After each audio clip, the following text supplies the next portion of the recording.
A group of racist teenage bullies attack an elderly black man in the park, laughing, filming, and mocking him like it's just another prank for their followers. But what they don't know is, this man used to sit on the federal bench. He's a retired judge who spent decades dismantling systems just like the one that raised them. They thought they were humiliating a nobody. Instead, they sparked a movement that could bring down their families, their school, and their entire future. And when the truth goes public, it's not just their reputations on the line, it's everything they've ever taken for granted. What happens when the victim of your hate turns out to be the most powerful man you've ever crossed? Before we go any further, comment where in the world you are watching from and make sure to subscribe, because tomorrow's story is one you don't want to miss. Leonard kept his eyes on his book, though the words had long since blurred together. The boys' voices carried across the park, each crude joke and snicker growing louder as they circled closer like vultures sizing up prey. He'd seen their type before, privileged kids who'd never faced real consequences, treating the world like their personal playground. The warm Georgia sun beat down through the oak trees, casting dappled shadows across the weathered park bench. Leonard adjusted his plain cotton shirt, smoothing out a wrinkle. His cane rested against his leg, its worn handle polished smooth from years of use. The half-eaten sandwich sat beside him, wrapped in wax paper that crinkled in the light breeze. "Yo, check this out," one of the boys called out, not bothering to lower his voice.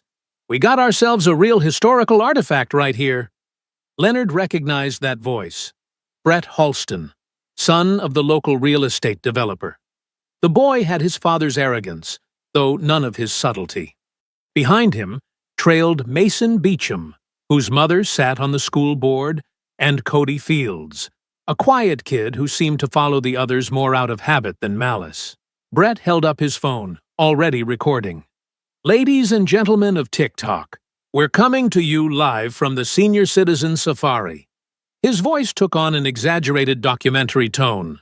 "Here we observe the wild welfare recipient in his natural habitat." Mason's laughter burst out like a gunshot. "Yeah, spending our tax dollars on that gourmet sandwich, right?" Leonard carefully turned a page, his weathered fingers steady, despite the tension building in his shoulders. The book was Maya Angelou's "I Know Why the Caged Bird Sings." Fitting, given the moment. He'd read it countless times over the decades, finding new meaning with each pass. "Hey, Grandpa," Brett called out, stepping closer. The phone stayed trained on Leonard's face. "How about an interview for our social media followers? Share some wisdom from back in the day." Cody hung back, shifting his weight from foot to foot. "Maybe we should just go," he muttered, but Mason elbowed him hard in the ribs. "Don't be such a wuss," Mason hissed. "This is gonna be epic." The boys moved in closer, forming a loose semicircle around the bench. Brett's phone captured everything. Leonard's worn shoes, his simple clothes, the old cane. The teenager's voice dripped with mock respect. "So, tell us, old-timer, what's it like living off the government? Must be nice, right? Sitting around all day, reading books on the taxpayer's dime?" Leonard remained still, his expression neutral. He'd faced worse than these boys during his years on the bench. Death threats from Klan members, burning crosses on his lawn, dead animals left on his doorstep. These children, with their phones and their practiced cruelty, were nothing but shadows of old hatred. "Look at him, trying to ignore us," Mason sneered, puffing up his chest. "Probably can't even hear us over his Social Security check cashing." Brett zoomed in closer with his phone. "Nah, he's just showing off his reading skills. That's a pretty big book for someone from the projects, right? Maybe we should quiz him?" Leonard could feel their presence looming over him now, blocking out the sunlight. The peaceful afternoon had transformed into something darker, something all too familiar. Still, he kept his eyes on the page, his dignity intact. "Come on, Gramps," Brett pressed, his voice taking on an ugly edge. "Give us something for the followers. Show us your best shuffle dance, or maybe tell us about picking cotton. That's what your generation did, right?" Cody's face had gone pale. "Brett, this is messed up. Let's just— Shut up, Brett snapped, never lowering his phone. This is content gold. Watch and learn. The air grew thick with tension as the boys closed in further. Leonard could smell their expensive cologne, hear the rustle of their designer clothes. His hand rested lightly on his cane, not in threat, but in preparation. He'd learned long ago that sometimes silence was the strongest response, and sometimes it only invited escalation. Brett leaned in close to the phone, speaking in an exaggerated whisper. Ladies and gentlemen, our subject appears to be displaying classic avoidance behavior. Perhaps we need to provoke a more interesting response for our viewers? Mason cracked his knuckles, a sound like breaking twigs. Yeah, maybe he needs some encouragement to participate in our little documentary. The afternoon sun continued to shine, oblivious to the darkness gathering around the park bench. Birds called from the oak trees, their songs a stark contrast to the cruel laughter below. Leonard remained still, his weathered hands steady on his book, as the boys moved ever closer with their phones raised like weapons. Final chance for a voluntary interview, old-timer, Brett announced, his smile sharp as a knife. Our followers are waiting. Don't you want to be famous? The distance between Leonard and the boys had shrunk to almost nothing now. Their shadows fell across his pages, turning Maya Angelou's powerful words into darkness. The phone's camera eye stared unblinking, hungry for conflict, while three faces waited with varying degrees of anticipation and unease for what would happen next. Leonard kept his eyes forward, his dignity wrapped around him like armor, as the boys prepared their next move. The afternoon hung suspended between heartbeats, waiting to see which way violence would fall. Leonard's silence seemed to frustrate Brett, whose fake smile began to crack around the edges. Then, as if switching tactics, the teenager's expression smoothed into something almost professional. "Excuse me, sir?" Brett's voice changed completely, taking on a respectful tone that didn't match his eyes.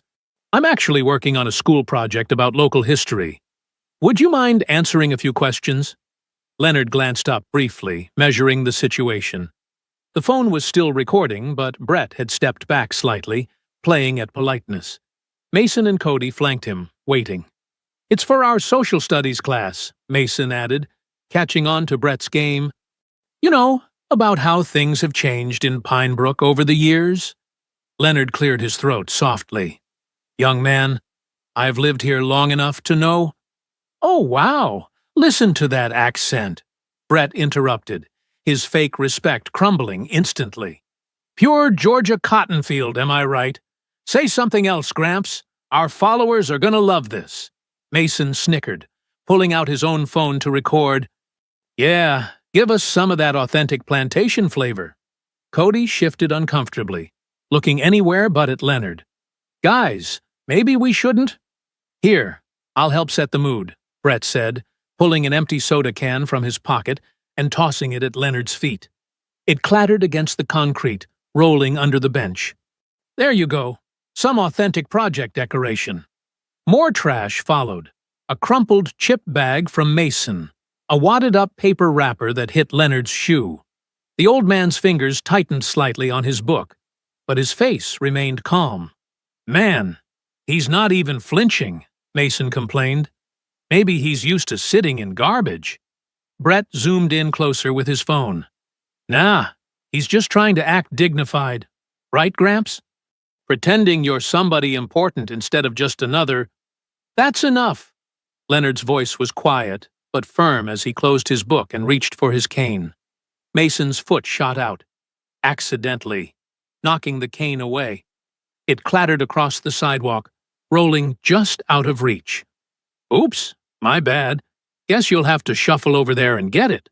"Stop it," Cody muttered, but he made no move to help. Leonard carefully set his book aside and started to stand, his movements deliberate and controlled. Brett immediately stepped in front of him, phone still raised. "Where you going, old-timer? The interview's just getting good." Brett's smile had turned predatory. "Tell us more about your fascinating life experience. What's it like being so historical?" Let me pass. Leonard's voice remained steady, though his legs weren't as reliable without his cane. Or what? Brett challenged, moving closer. You gonna call someone? Report us to the authorities? He affected a mocking tone. Help! Help! Some nice young men are trying to interview me. Mason's laughter echoed across the park. Maybe he's got a whole gang of senior citizens ready to attack. They'll beat us with their walkers! Leonard stood as straight as he could, his dignity intact despite their taunts. Young man, you're making us serious. The shove came without warning, Brett's hand shooting out and catching Leonard square in the chest. The old man stumbled backward, unable to catch his balance without his cane. He fell hard onto the bench and then slid to the ground, his hip striking the concrete with a dull thud. Mason's laughter turned high and wild. Holy! Did you get that on camera?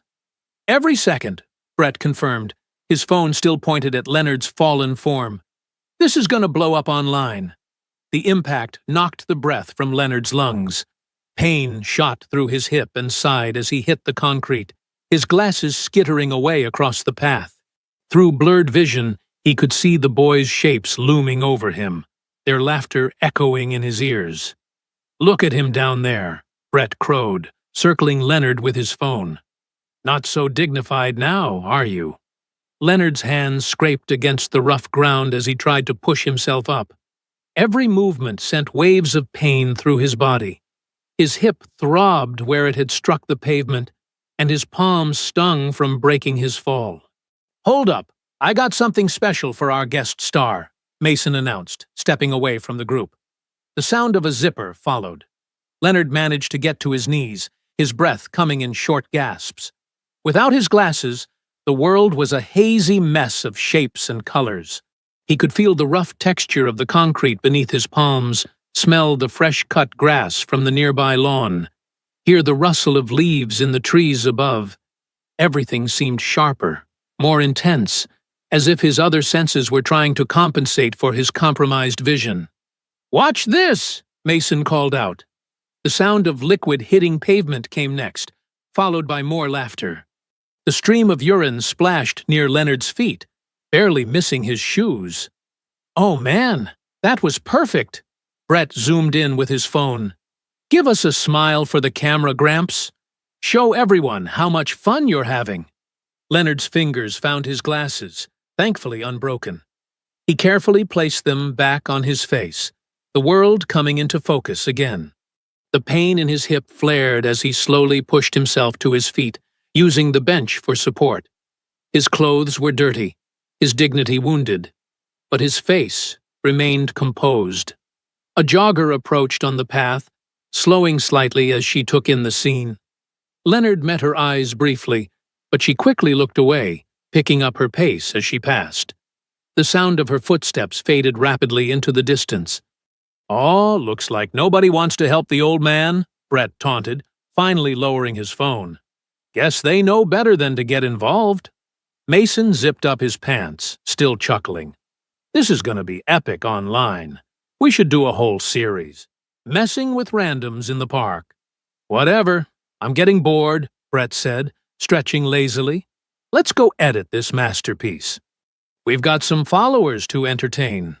The boys started walking away, their voices carrying back across the park as they discussed filters and captions. Leonard stood alone, his breath steadying but his hands still shaking. His cane lay several feet away, and each step toward it sent sharp pains through his hip. Once he had retrieved his cane, Leonard gathered his fallen book and what remained of his dignity. The walk home felt longer than usual, each step a reminder of what had just happened.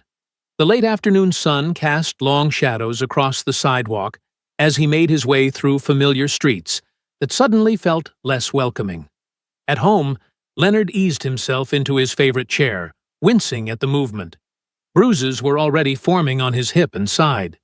His clothes were dirty, marked with grass stains and concrete dust. But it was the weight in his chest that hurt the most, not just from the fall, but from the familiar bitter taste of humiliation and helplessness. Across town, in Brett's family's expansive home theater room, The three boys huddled around a laptop. Brett's fingers flew across the keyboard as he edited the video, adding effects and music. "Check this out," he said, playing back a segment where Leonard fell. He'd added slow motion and a cartoonish sound effect. Pure gold. Mason leaned in, grinning. "Add some text here. Something about teaching respect to the elderly." "How about this?" Brett typed quickly, then read aloud. "Teaching a history lesson to this old-timer. Maybe next time he'll remember his place." "Perfect." Mason high-fived him. "That's gonna get so many views." Cody sat slightly apart from the others, scrolling through his phone without really seeing it. He glanced up briefly as Brett hit the post button, then quickly looked away again. "And? Uploaded," Brett announced triumphantly. "Time to watch the likes roll in. Tomorrow at school, we're gonna be legends." The video began its journey through social media, spreading like a digital virus across screens and platforms. In their excitement, the boys never stopped to consider who might be watching, or what consequences their content might bring. The morning sun had barely risen when Angela Carter's phone erupted with notifications. Bleary-eyed, she reached for her device, expecting routine case updates. Instead, her screen filled with urgent messages and links to a viral video. "Oh my God," she whispered, sitting bolt upright in her bed. The footage was shaky, but there was no mistaking her father's face. She watched in horror as the scene unfolded, her hands trembling with rage. Angela's fingers flew across the phone's keypad, dialing her father's number. The line rang 4 times before his familiar voice answered, steady as always. "Good morning, Angela." "Daddy, I just saw the video. Are you hurt? I'm coming right now. Don't try to talk me out of it." "Angela, there's no need to—" "I'm already packing," she cut him off, wedging the phone between her ear and shoulder while throwing clothes into an overnight bag. "Those little monsters filmed themselves assaulting you. This is a hate crime, Daddy. We can have them arrested within the hour." Leonard's voice remained calm. "Take a breath, baby girl. I'm fine. Just some bruises." "Just some bruises?" Angela's voice cracked. "They pushed you down. That boy, he—" She couldn't bring herself to describe what she'd seen. "And people are sharing it like it's entertainment." In his kitchen in Pinebrook, Leonard sat at his breakfast table, reading glasses perched on his nose as he scrolled through the growing storm on his tablet. The video had racked up over 10,000 views overnight. The comments section was a battlefield. "LOL, old man got owned." "This is disgusting. Who raised these kids?" "Wait a minute. Is that Judge Carter?" "Someone needs to ID these punks." "The comments are starting to figure out who you are," Angela said, her car keys jingling in the background. "We need to get ahead of this. I'm calling a press conference." "Not yet," Leonard replied, his voice firm but gentle. "Let it play out a little longer." "Play out? Daddy, they're making memes out of your assault. This isn't a game." "No, it's not," Leonard agreed. "But timing is everything in both law and justice. Trust me on this." Angela's BMW roared to life. "I'll be there in 3 hours. Don't talk to any reporters before I arrive." After hanging up, Leonard moved carefully to his study. His hip protested with each step, but he refused to let the pain show, even in private. On his desk sat a framed photo from his final day on the federal bench, his black robes crisp and dignified. Beside it lay yesterday's paperback, still dusty from the fall. His phone buzzed again. Local news stations were calling. The story was spreading faster than even he had anticipated. In Brett's house across town, the mood shifted from triumph to unease. His mother stood in his doorway, face pale, holding up her phone. "Brett, what did you do? There are people online saying this man is a federal judge." "What? No way," Brett scoffed, but his stomach tightened. "He was just some random old guy. They're making stuff up." His mother's hand shook. "The country club just called. They're reviewing our membership. Your father is furious." At Mason's house, similar scenes played out. His father, the bank manager, stared at his computer screen in horror as email after email arrived from concerned board members. The video had been shared in their private group. Cody sat alone in his room, reading through the comments with growing dread. He'd known it was wrong, had felt it in his gut, but he'd said nothing, done nothing. Now his silence felt like guilt. Back in Leonard's study, his doorbell rang. Through the window, he could see the first news van parking across the street. More would follow. His phone buzzed again, a text from Angela. "Almost there. Don't go outside." Leonard smiled slightly, remembering how protective she'd always been, even as a little girl. He'd taught her to fight injustice with intelligence rather than anger, though she still struggled with that balance. Just like her mother. The local news station cut into regular programming with a breaking update. The anchor's voice carried an edge of excitement. "Our top story this morning. A disturbing video gone viral shows 3 unidentified teenagers harassing and assaulting an elderly black man in Pine Brook Park. But this story takes an unexpected turn.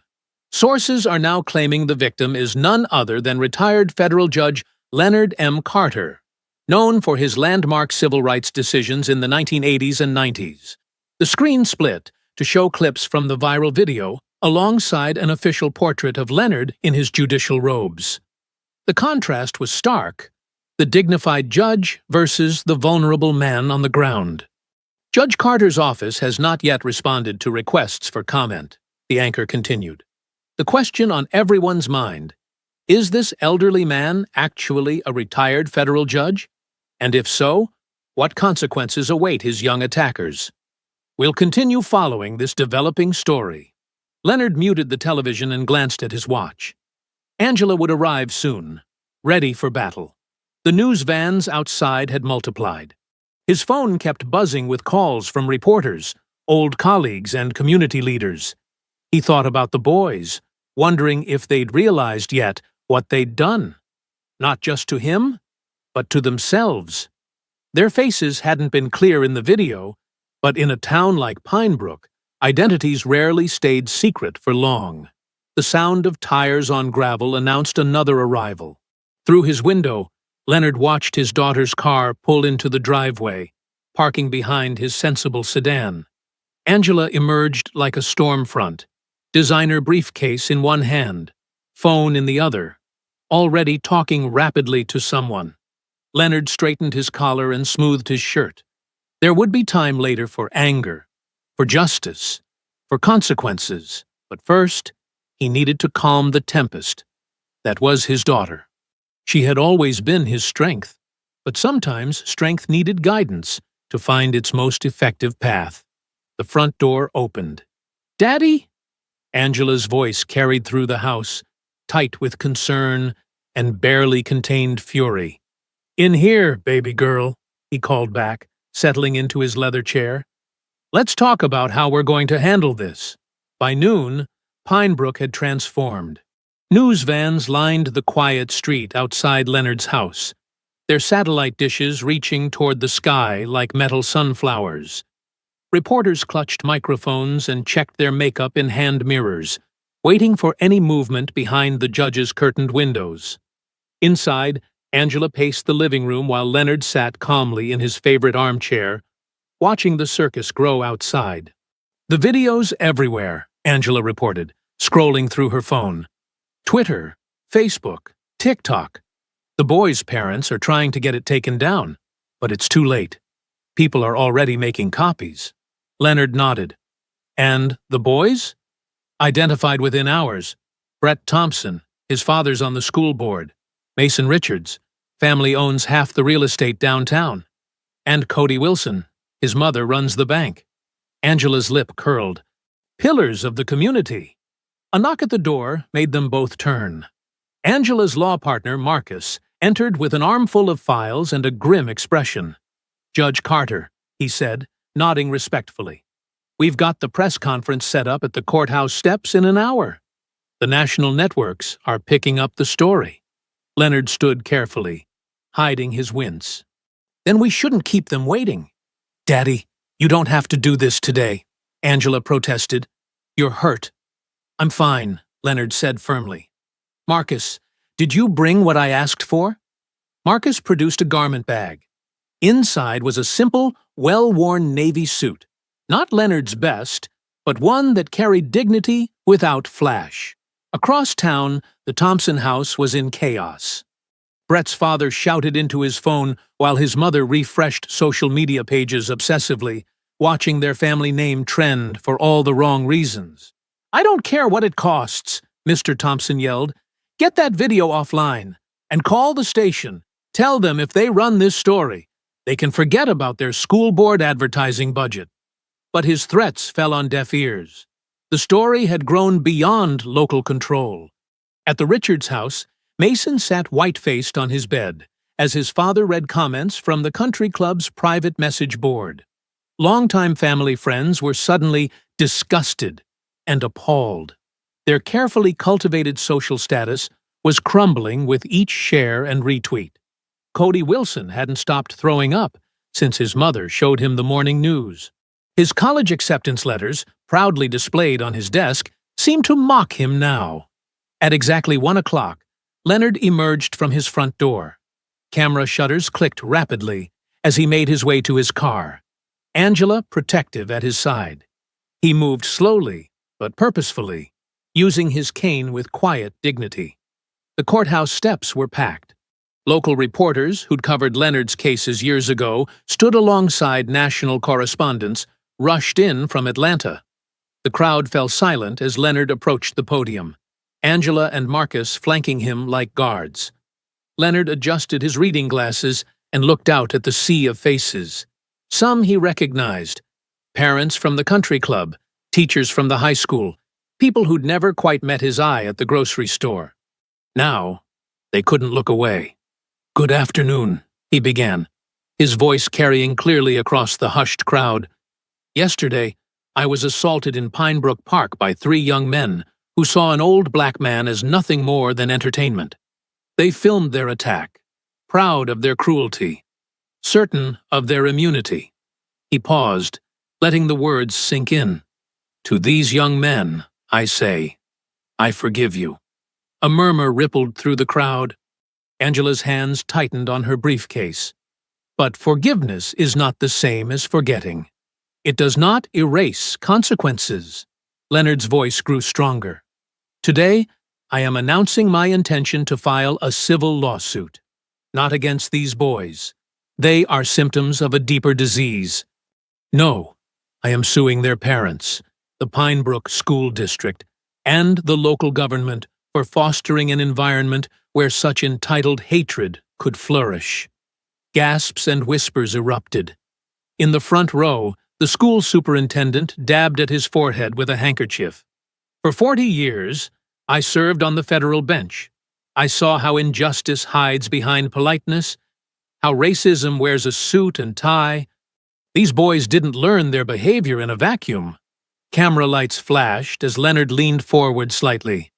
"To those who would use my pain as a viral moment, who would turn this assault into clickbait or a cautionary tale, I am not your symbol. I am not your trending topic. I am a man who has spent his life fighting for justice, and I am not finished yet." He straightened to his full height, and for a moment, everyone saw not the victim from the video, but the federal judge who had stared down segregationists and corrupt officials for decades. "They thought I was powerless," Leonard said quietly, his words cutting through the silence. That was their first mistake. The oak-paneled study in Harold Halston's mansion felt smaller than usual, as 3 of Pinebrook's most influential parents paced and argued. Evening shadows crept across Persian rugs, while ice clinked nervously in crystal tumblers. "Your son was the ringleader, Harold," Mason's mother, Sarah Richards, snapped, her designer blazer wrinkled from hours of stress. "Brett's always pushing the others into trouble." Harold's face reddened. "My son?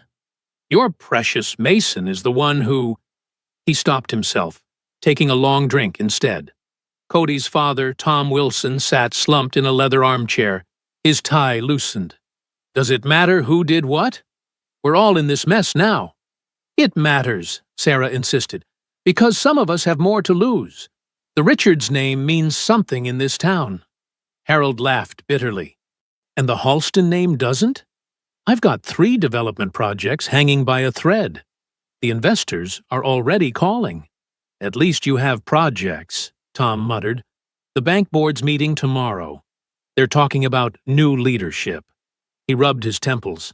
My son was supposed to start college in the fall. They can't touch us, Harold declared, but his voice wavered. We run this town. Sarah stopped pacing. We used to run this town. But this isn't just local anymore. Have you seen Twitter? CNN? Then we control the narrative, Harold said firmly. We have connections. We can spin this. Spin what? Tom exploded. There's video. Our kids attacked a federal judge. Former federal judge, Harold corrected. And he was dressed like a homeless man. How were they supposed to know? Sarah's perfectly manicured nails drummed against her glass. We need to get ahead of this. Issue a joint statement.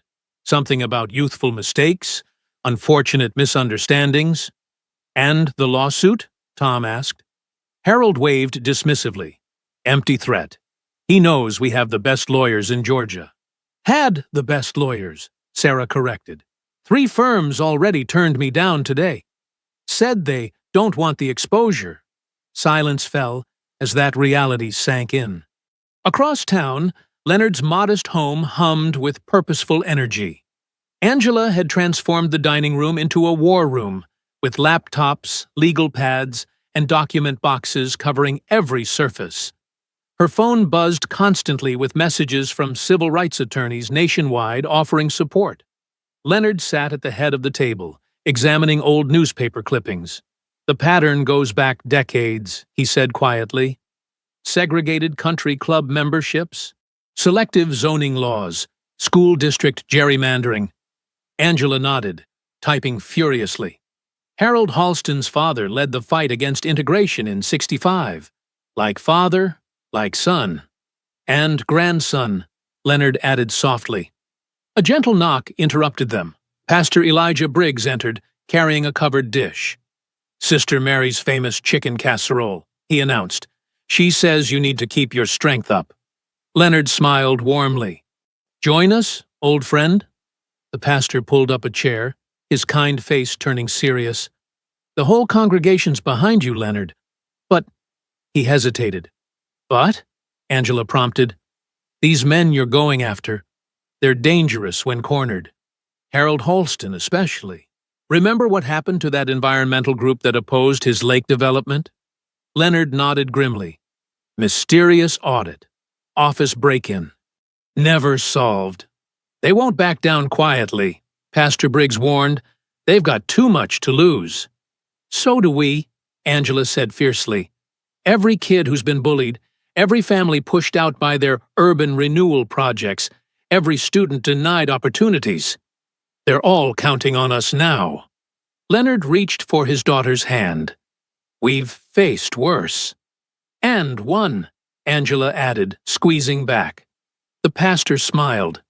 The Lord works in mysterious ways. Those boys thought they were filming your shame. Instead, they exposed their own. A knock at the door made them all turn. Angela's law partner Marcus entered, holding a small package.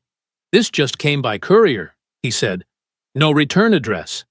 Angela took the package carefully.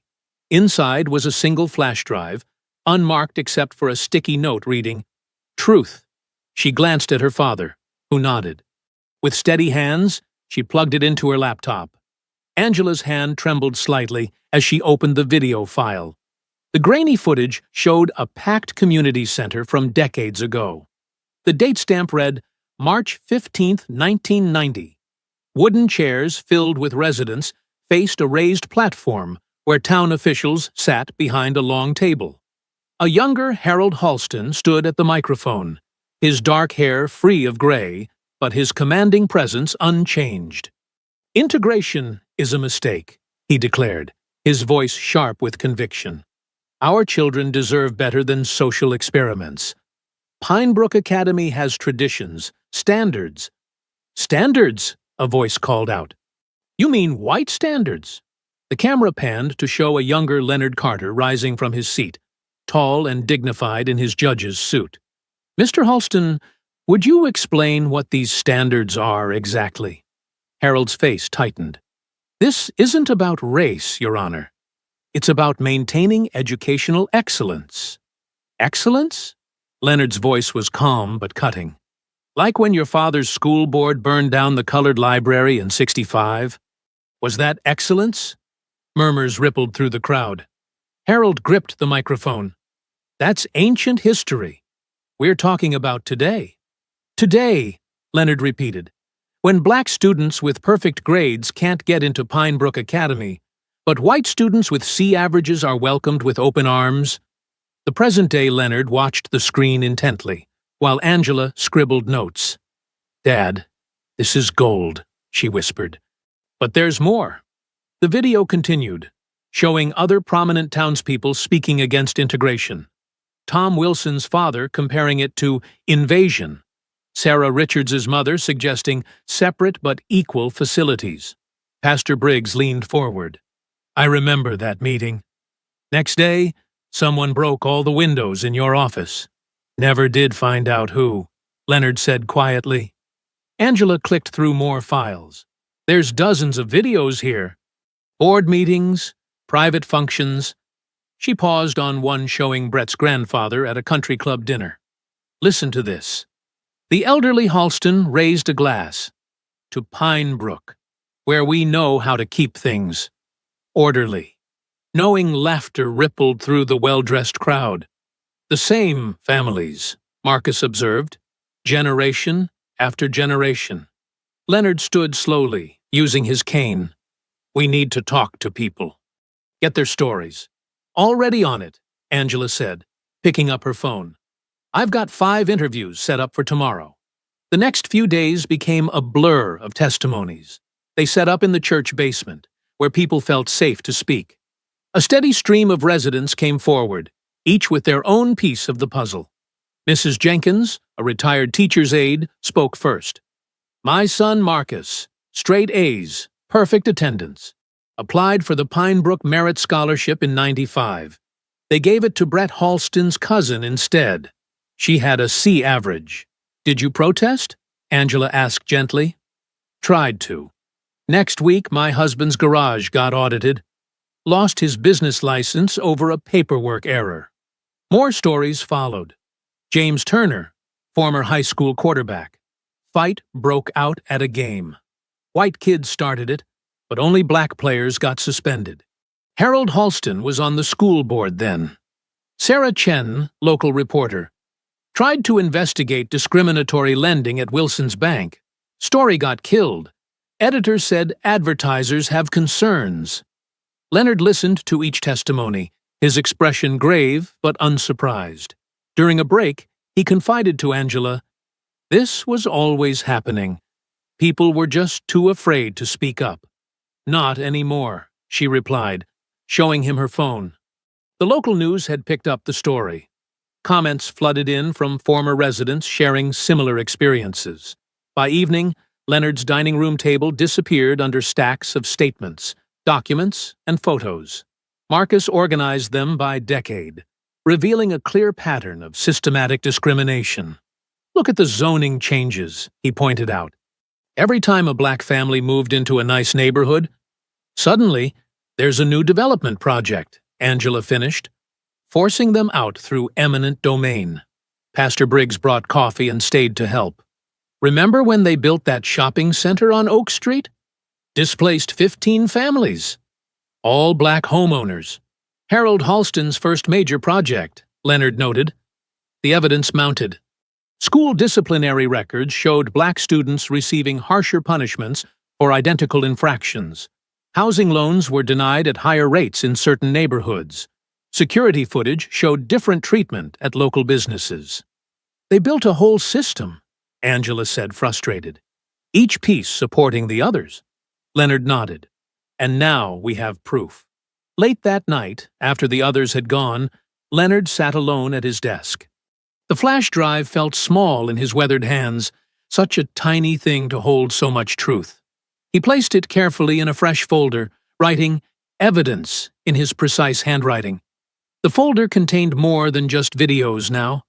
It held decades of pain, fear, and silence, but also hope. Each testimony was a crack in the wall of power that had seemed unbreakable for so long. He opened his desk drawer and placed the folder inside, aligning it perfectly with the others. Everything in its place, organized and ready, just as he'd done throughout his career on the bench, preparing to deliver justice. The town hall's wooden benches creaked under the weight of hundreds of residents. Camera crews lined the back wall, their red lights blinking in the stuffy air. At the podium, Leonard Carter stood straight despite his cane, his voice clear and measured. "This isn't about me," he began, adjusting his reading glasses. "This isn't about one afternoon in the park, or 3 boys who made a terrible choice." He paused, looking directly at Brett, Mason, and Cody, seated with their families in the front row. "This is about all the voices that were never heard." Harold Halston shifted in his seat, whispering to his lawyer. Mason's mother dabbed at her face with a tissue, trying to look appropriately concerned for the cameras. Leonard lifted a manila folder. In 1965, Mary Washington tried to enroll her daughter in Pine Brook Academy. Perfect grades, tested in the top percentile. He produced a yellowed document. Her application was denied due to space limitations. That same week, 3 white students with lower scores were admitted. "That's ancient history," Harold called out. "Things have changed." "Have they?" Leonard pressed a button on the podium. An email appeared on the large screen behind him, dated just last year. "This is from the current admissions board, which you chair, Mr. Halston. Quote, we need to maintain certain standards. Some families just don't fit the Pine Brook profile." Murmurs rippled through the crowd. Harold's face reddened. "Mrs. Ruby Jenkins, please stand." An elderly black woman rose slowly from her seat. "Tell them what happened to your grandson last spring." Ruby's voice quavered, but grew stronger as she spoke. "Tommy had straight A's since kindergarten. Applied for the Merit Scholarship. They gave it to a white student with lower grades. When I complained," she took a deep breath, "my other grandson got suspended the next week, said he was disruptive in class." Mason's mother stood up. "This is ridiculous. You can't blame us for every—" "Sarah Richards," Leonard continued calmly. "Please share your experience." A middle-aged black woman in a teacher's uniform stood. "I taught at Pine Brook Elementary for 15 years. Reported racial bullying 6 times. Each time, the incidents were marked unsubstantiated. Last year, I found racist graffiti in the boys' bathroom. When I reported it," she gestured